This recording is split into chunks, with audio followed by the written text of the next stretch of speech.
ನಮಸ್ಕಾರ, ಸಿಂಚನಾ ಕಿಚನ್ಗೆ ಸ್ವಾಗತ. ಇವತ್ತು ಚುಮ್ಮರಿ ಚೂಡ ಹೇಗೆ ಮಾಡುವುದು ಅಂತ ನೋಡೋಣ. ಚುಮ್ಮರಿ ಚೂಡ ಎಲ್ಲರಿಗೂ ತುಂಬಾ ಇಷ್ಟವಾಗುವಂಥದ್ದು. ಇದು ಸಾಯಂಕಾಲ ಅಂತೂ ಎಲ್ಲರಿಗೂ ಬೇಕಂತ ಅನಿಸೋ ಚೂಡ. ಇದು ತುಂಬಾ ಚೆನ್ನಾಗಾಗತ್ತೆ. ಇದು ನೋಡಿ, ನಾನಿಲ್ಲಿ ಫಸ್ಟ್ ಒಂದು ಕಡಾಯಿ ತೊಗೊಂಡಿದ್ದೇನೆ. ಕಡಾಯಿಗೆ ಒಂದು ಬಟ್ಲದಷ್ಟು ಎಣ್ಣೆ ಹಾಕಿರುವುದು. ಎಣ್ಣೆ ಸ್ವಲ್ಪ ಬಿಸಿ ಆದ ನಂತರ ಅದಕ್ಕೆ ಶೇಂಗಾ ಮತ್ತು ಪುಟಾಣಿಯನ್ನು ಹಾಕಿ ಚೆನ್ನಾಗಿ ನಾವು ಫ್ರೈ ಮಾಡ್ಕೋಬೇಕು. ನೋಡಿ, ತುಂಬ ಡೀಪ್ ಫ್ರೈ ಏನು ಬೇಡ, ಸ್ವಲ್ಪ ಕೆಂಪಗಾದರೆ ಸಾಕು. ನೋಡಿ, ಇಷ್ಟಾದರೆ ಸಾಕು.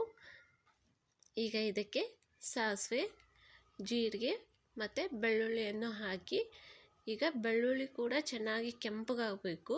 ಸ್ವಲ್ಪ ಇಂಗು ಹಾಕಿ. ನೋಡಿ, ಬೆಳ್ಳುಳ್ಳಿ ಸ್ವಲ್ಪ ಕೆಂಪಗಾದರೆ ತುಂಬಾ ಕ್ರಿಸ್ಪಿಯಾಗಿ ಚೆನ್ನಾಗಿ ಹತ್ತುತ್ತೆ ಚೂಡ ತಿನ್ನುವಾಗ. ಈಗ ಸ್ವಲ್ಪ ಕರಿಬೇವನ್ನು ಹಾಕಿ, ಕರಿಬೇವು ಕೂಡ ಚೆನ್ನಾಗಿ ಚಟಪಟ ಅನ್ನಬೇಕು. ಇದು ಕೂಡ ಕ್ರಿಸ್ಪಿಯೇ ಆಗಬೇಕು ಕರಿಬೇವು.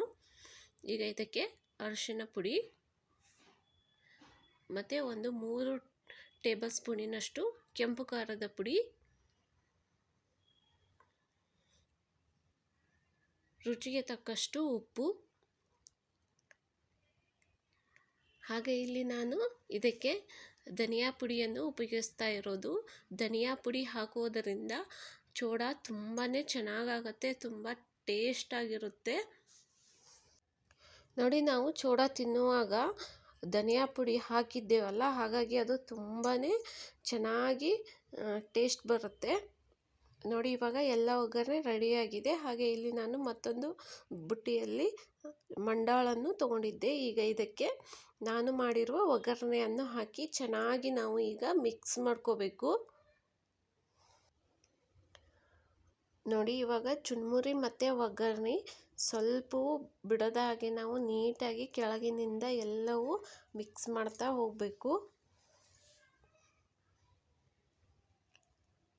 ನೋಡಿ, ಅದು ನಾವು ಫಸ್ಟು ಮಿಕ್ಸ್ ಮಾಡುವಾಗ ಒಗ್ಗರಣೆ ಕಡಿಮೆ ಅನಿಸುತ್ತೆ. ನಂತರ ಅದು ಮಿಕ್ಸ್ ಮಾಡ್ತಾ ಮಾಡ್ತಾ ಎಲ್ಲವೂ ನೀಟಾಗಿ ಮಿಕ್ಸ್ ಆಗುತ್ತೆ. ನೋಡಿ ಎಷ್ಟು ಚೆನ್ನಾಗಾಗಿದೆ ಅಂತ.